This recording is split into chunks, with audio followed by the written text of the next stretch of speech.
Hello and welcome to Kiss and Tell TV.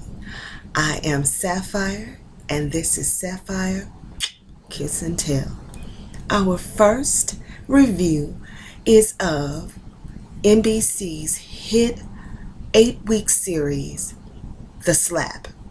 The Slap is an adaptation of an Australian show by the same name that was out in 2012, that was adapted from a book that was produced in 2008. The series is absolutely awesome.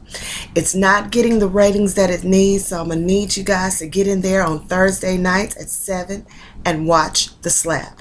Now, I know all my ABC fans, you got your Grey's Anatomy, you got your How to Get Away with Murder, and you don't want to miss it, but trust me, this is 8 weeks well spent, or well, now 6 weeks well spent. We've already had episodes 1 and 2, and the show is very, very, very, very unique in a sense that it has a narrator, which is the Mr. Eamon Thurman, I believe I'm saying that right, and he kind of narrates the show. Each show is centered around one of the characters. When I initially heard about the show, I saw Tandy Newton, one of the stars of the show, and Wendy Williams. I was thinking, okay, a show about somebody slapping somebody else's kid, really? How deep could this be?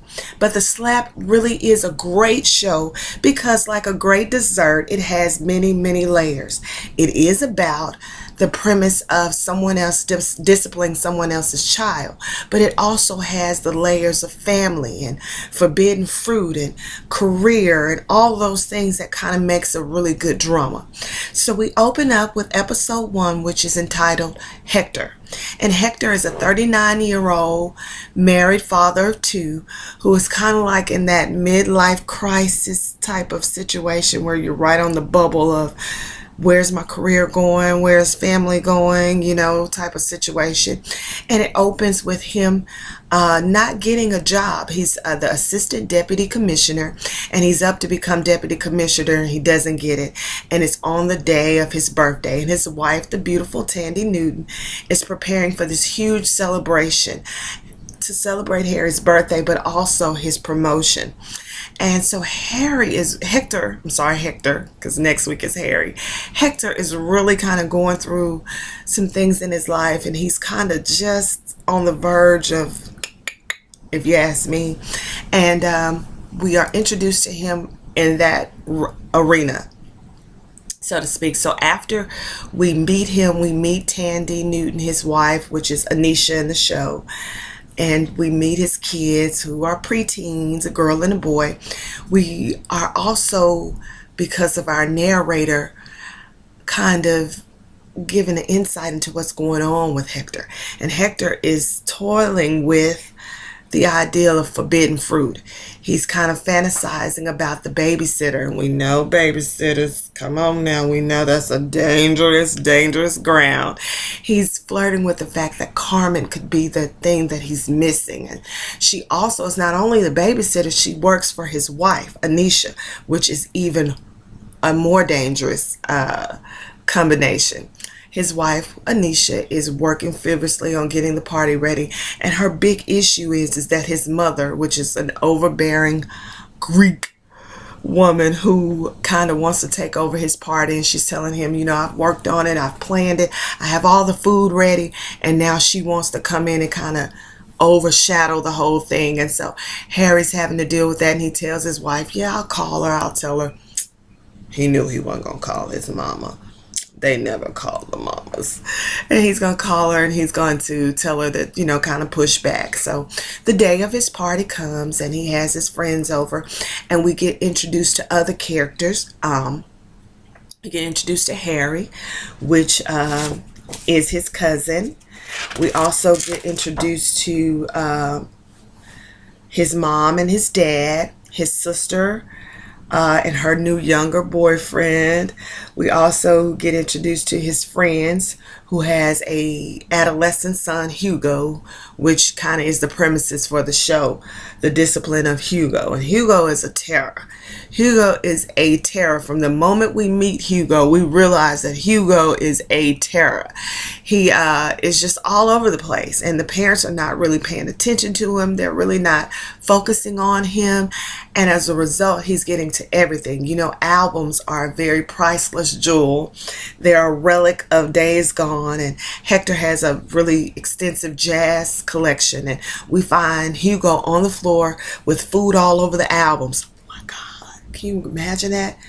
Albums that are probably worth hundreds of dollars a piece, and you catch this kid, and so Hector snatches the kid up, but the mom comes in and kind of corrals the kid, and oh, he didn't mean it, he did mean it. Okay, so we catch that going on, and so we went right from the beginning. We realized that Hugo is going to be the problem, but we also are, you know, as we get to meet these characters, we kind of get into the premise of the show. So they're having dinner, and the babysitter, Carmen, and a friend comes over, and the friend is taking pictures, and we're into the party. Of course, the mother brought everything. You know, she brought like my mama would do. Okay, we're throwing a birthday party. You just have to come. No need to bring anything. And then you have 10 dishes. The father steady unloading food, steady unloading food, steady unloading food. And so the friend suggests that they put some of the mother's food away, and she's like, no, mother has cooked this food, okay, and we're gonna have this food. So they have all the food, and of course Tandy Newton's character is kind of perturbed about that because she's been working hard on the party, but nonetheless they try to kind of brave through the party. And so at one point, the parents, Hector's parents, gives them his birthday gift. His birthday gift is a trip to Greece for the whole entire family. So not only just Hector, but the wife, the two kids, the cousin, his wife, and his son. And so it's like, wow. Well, his wife is like, who does that? Who gives who gives that big of a gift without checking to make sure that we're going to be able to, first of all, take off during that time, that's something we want to do. So the gift seems intrusive. And that's why I said the show is really good, because it has a lot of layers, because the father takes him over to the side and says, you need to manage your wife. You know, here we are, we're trying to give you the gift of a lifetime, and she's complaining. Now I was thinking like, okay, yeah, it is the gift of a lifetime, but is that something you want to do? You know, is that something you want to do without kind of checking with the family to make sure it's going to be conducive? So that's a layer of Hector's life. And so he's kind of like, yeah, I'm going to handle it. I'm going to talk to her. She like, honey. And then the friends, Hugo's parents are like, who does that? And then Harry, which is the cousin, the rich, affluent, pulled himself up by the bootstrap cousin, is like, no, that's a wonderful gift. What do you mean? You know, that's awesome that they want to take the whole family. And so we kind of get a tweak into Harry's life. And Harry is kind of going to be at odds with the friends, Thomas and which is Gary, Thomas Sadowski, which is plays the character of Gary, who is Hugo's father, and Rosie, who is Hugo's mother, which is played by Melissa George. And they are kind of at odds because they're kind of like those, you know, live hippie style people that are kind of live and let live type of people. And so they're kind of at odds with Harry's character, which is he has a huge car dealership of all things antique cars. So really $100,000 cars is what Harry is selling. And so they're kind of at odds. And so you get a glimpse into that right away at the party as they begin to converse and everything. And so you kind of see a little bit of, oh, this is probably going to be at odds. And so as we get into the mix of it, but the really big thing is the kids are playing, and here Hector is in his midlife crisis. He takes Carmen to the side, who gives him what I consider inappropriate gift for his birthday, and they are talking in the shed, and you see them kind of touching inappropriately, and she's underage. She asks him for a beer, and that's when he should have checked her at first, but he kind of, go ahead, have the beer. And so they're under the shed and they're talking and they're being kind of inappropriate, and the rest of the group is kind of at the party, and the kids are wanting to do something. So Hector gets the ball and the bat out, and he has his kids and Harry's son Rocco set up a game for the kids to play. And Carmen's friend, he asked Kim, the one that's taking the pictures, to kind of help. And so they're about to play baseball. Well, Hugo, again, has been a problem this whole party. I'm thinking somebody need to just snatch this kid up. The kid is just out of control. And so they're playing the game, and he gets the bat, and the parents see him being inappropriate with the bat. He's all over the place with the bat. And so Harry kind of comes down and, says, hey, we need to get this kid under control. Well, the kid is just studies, like, no, it's my turn, woo, woo, woo, woo, with the bat. And wow, he starts to swing. Harry comes down. He gets the bat from him. He snatches the kid up. And the audience clearly at this point is saying, yes, finally somebody's going to discipline this kid. And the kid is not for it. He's not going. No, I don't know, not me. You're not going to discipline me. And so as a result, he punches, kicks Harry. Harry has a knee-jerk reaction. He really does. He slaps the kid. Ergo the name, the slap. He slaps the kid, and the parents run down, Gary and Rosie and Hector and Anisha and the whole family, and they kind of corral the kid. And at this point, you can really see that the kid is really just spoiled rotten. The mother picks him up, she coddles him, she's going crazy. And I'm thinking, why didn't you guys rush down and get the bat? Because he clearly was in danger of hitting one of the other kids. Harry was afraid that he was going to hit Rocco, his son, with the bat. So I'm thinking at this point, like, why didn't y'all get this kid 10 minutes ago? Now they crawl him, they're holding him. Oh, the mother, the kid looks like he's about 8 years old, and she's still breastfeeding him. We know we in trouble, okay? 8-year-old, that's a whole nother subject, okay? So they're crawling and everything, and then Hector comes over and he's trying to kind of diffuse the situation. Of course, the party is over, everybody has to go home, and he says something very interesting. He says, this is not going to go away. And Aisha, which is a medical professional, she's trying to, put ice on the child and said, hey, it's going to be okay. I don't see any bruising. But she's clear that it's not going to go away, that the parents are not going to just dismiss this. And at this moment in episode 1, Hector, I really feel for Harry, because I'm thinking he had a knee-jerk reaction. The kid was clearly out of control. Clearly out of control. The parents were not trying to parent the kid. And he really, really, really, really, really was just trying to control the kid so that the kid wouldn't do anything to somebody else's kid. But we find out in episode 2, which is entitled Harry, that Harry is not as squeaky clean as I was led to think of in episode 1. So when we open back up and see in episode 2, we're dealing with the fallout of the slap. And the slap has kind of reigned supreme, And when you're watching it in episode 1, you're thinking, not such a bad thing. He slapped the kid, yes. Would you slap someone else's kid? No. I don't feel comfortable disciplining other people's children simply because you don't know what that kid is used to. You don't know if the kid is getting spankings at home. You don't know if the kid is never touched, if he's a timeout type of kid. Clearly, this kid is not the type of kid that's disciplined, because he's running amok. He's really, really running amok. So it's clear that this is going to be a problem for them. And so Hector is going to try to diffuse the situation. And again, episode 2, which is entitled Harry, is all centered around Harry. And as we get to know Harry, we realize Harry is a creep. He is a creep, okay? He is a creep. And so we are not so on Harry's side, so to speak.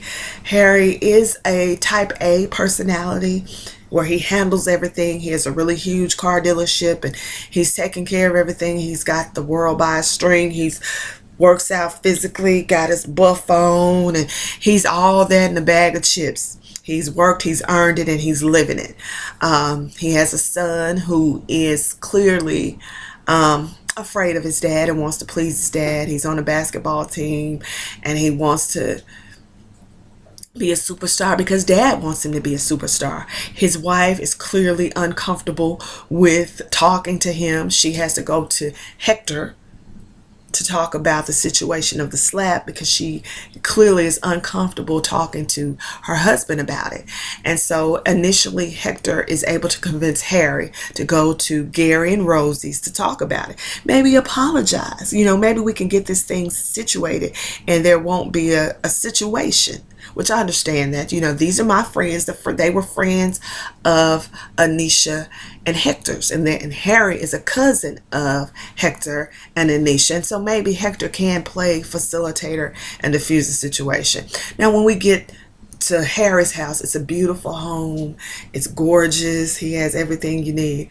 And when we get to Gary and Rosie's home, we know that we've kind of crossed the tracks to the other side of town, so to speak. And so as we are looking at their home and seeing that they don't have all the amenities that Harry has, we can kind of see that this situation of Hector talking is not going to really work.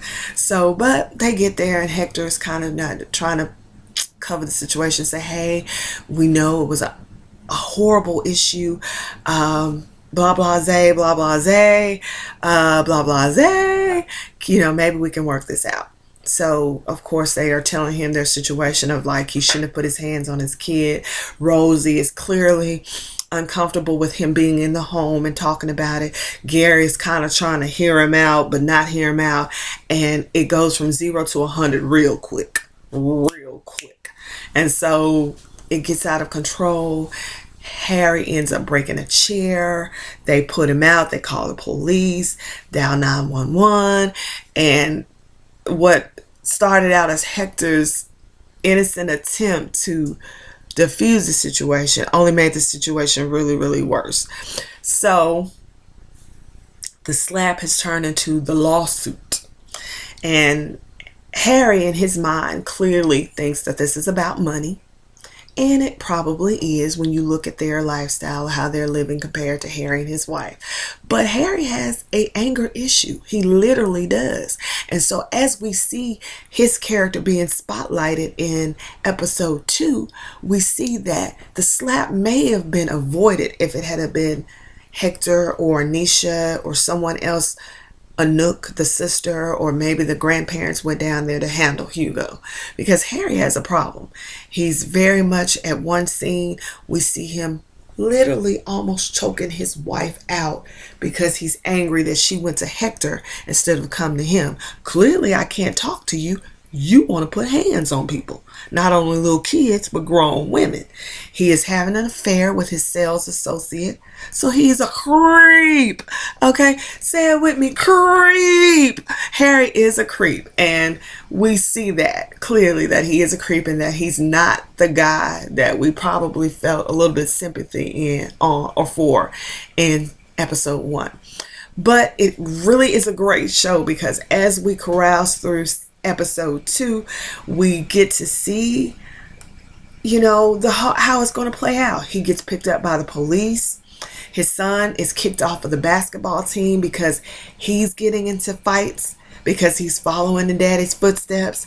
And so we see that this whole situation of Gary and Rosie, in my opinion, poor parenting is what got Hugo slapped. But Harry's his whole character, whole being is what has him in the situation of having to go to jail, be fingerprinted, be booked, and now it's on, basically. And he tells Hector that, hey, I tried it your way. I tried to go talk to him. I tried to work it out, but hey, now it's on me. It's on me. I'm gonna handle this my way. And so now he's ready to take it to that level, and handle it his way. So we'll see episode 3 appears tonight on NBC, 7 p.m. I want you guys to watch The Slap. It is a great show. It has a lot of layers. We don't know what's going to happen with Carmen and Hector. I mean, underage, the babysitter. Will he be a cheater like his cousin? Or will he be a good man and be a good father and be the good man that we see him to be? What's going to happen with the trip to Greece and his parents, and it's all sorts of great things going on in The Slap. So this is your girl Safire Kiss and Tell, where I promise to kiss and tell you about all your favorite shows. Tune in soon, because I will have a review for episode 3 up. I can't wait to see where this show is going. It is a great one. NBC, thumbs up. Can't wait to see episode 3. Again, my name is Safire Kiss and Tell.